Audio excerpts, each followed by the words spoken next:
The conference hall of the Galactic Consortium buzzed with the melodic hum of 1,000 alien voices. Tiana stood beside her husband Maurice, her slender Valarian frame draped in ceremonial silks that shimmered like starlight. Her luminescent blue skin caught the overhead lights, casting gentle waves of bioluminescence across the polished floor. She had been a diplomat for the consortium for nearly 2 decades, navigating the complex web of interstellar politics with grace and precision. Maurice, by contrast, looked utterly ordinary. His brown hair was neatly combed, his simple gray suit unremarkable among the exotic attire of alien dignitaries. Tiana had met him 3 years ago on a diplomatic mission to Earth, that backwater planet recently admitted to the consortium. Humans were considered the galaxy's newcomers, weak, short-lived, technologically primitive. But Maurice had charmed her with his humor, his kindness, and his peculiar human optimism. Nervous, Maurice whispered, his warm hand finding hers. Tiana smiled. The Crover delegation has been hostile all week, but we've faced worse.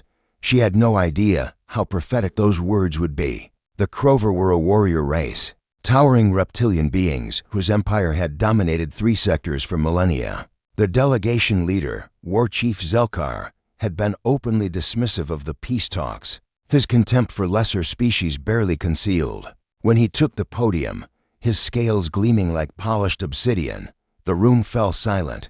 The Crover Empire does not negotiate with insects, Zelkar announced, his voice a guttural roar. We take what we desire, and we desire the Valarian colonies. Gasps rippled through the chamber. Tiana's hearts, both of them hammered in her chest. This was more than posturing. This was a declaration of war. The consortium will not allow. The mediator began, but Zelkar silenced him with a dismissive wave. The consortium is a gathering of weaklings. Prove me wrong. His yellow eyes scanned the room with predatory hunger. Is there anyone here who can challenge Crover supremacy? One warrior, one combat, tradition demands. Or surrender your worlds without bloodshed, the ancient right. Tiana's blood ran cold. It was a legal challenge, recognized by consortium law, barbaric, but binding. If no one accepted, the Crover could claim Valarian space unopposed. I'll do it, Maurice said quietly. Tiana's head snapped toward him. What? No, Maurice, you can't. I accept the challenge, Maurice announced, his voice carrying across the silent hall. Laughter erupted from the Crover delegation. Zelkar's maw split into a cruel grin. A human. I will crush you like the insect you are. Maurice, please, Tiana whispered urgently. You're not a soldier. Zelkar has killed hundreds in ritual combat. I can't lose you. Maurice turned to her, and for a moment, she saw something flicker behind his eyes, something ancient and vast, like staring into the void between stars. Then his expression softened, and he was just her husband again. Trust me, he said simply. The combat arena was prepared within the hour. Consortium law prohibited weapons, making it a test of physical prowess. Zelkar entered first, his massive form casting a shadow across the sand. He stood nearly 3 meters tall, corded with muscle, claws gleaming. Maurice walked in wearing simple athletic clothes, looking even more diminutive by comparison. Tiana clutched the railing of the observation deck, her diplomatic colleagues murmuring prayers beside her. The signal sounded. Zelkar charged like a landslide, claws extended. Maurice didn't move. The war chief's massive fist swung toward Maurice's head with enough force to shatter stone. Maurice caught it. His hand closed around Zelkar's fist, stopping the blow completely. The impact sent a shockwave through the arena, sand erupting outward in a perfect circle.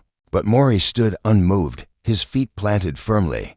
Zelkar's eyes widened in disbelief. Impossible, Tiana breathed.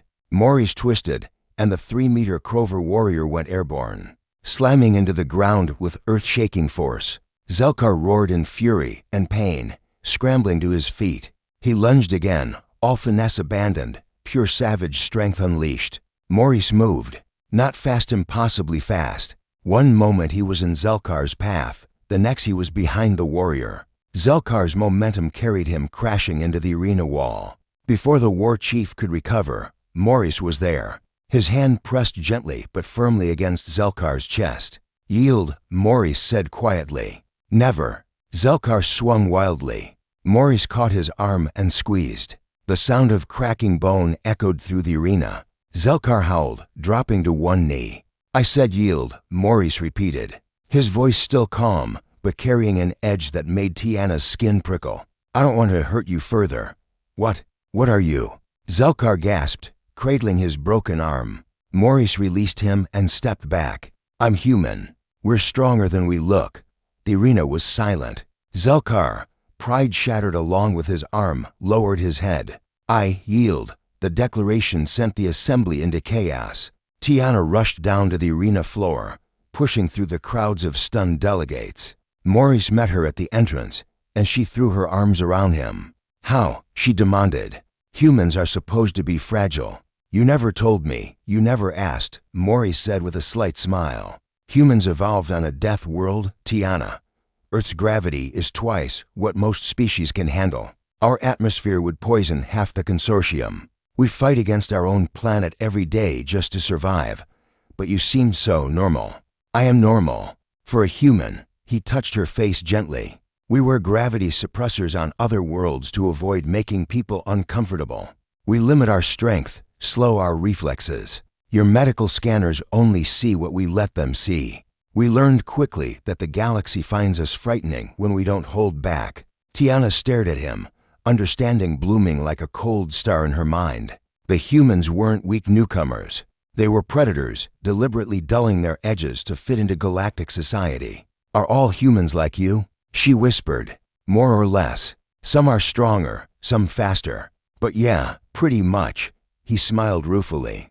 "We didn't want to start our consortium membership by terrifying everyone. We just wanted to make friends." Behind them, the Crover delegation was in heated discussion with their defeated war chief. Zelkar, to his credit, approached them directly.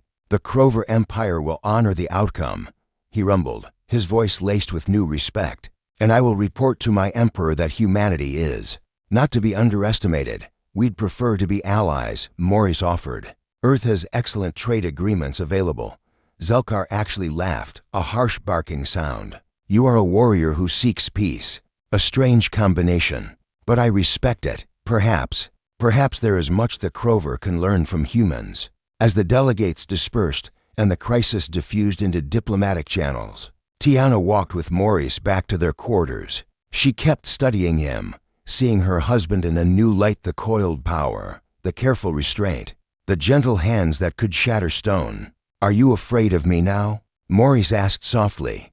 Tiana considered the question seriously. Then she smiled, her bioluminescence pulsing with warm affection. "No, I'm in awe of you. And I'm grateful that with all that strength, you chose to be kind."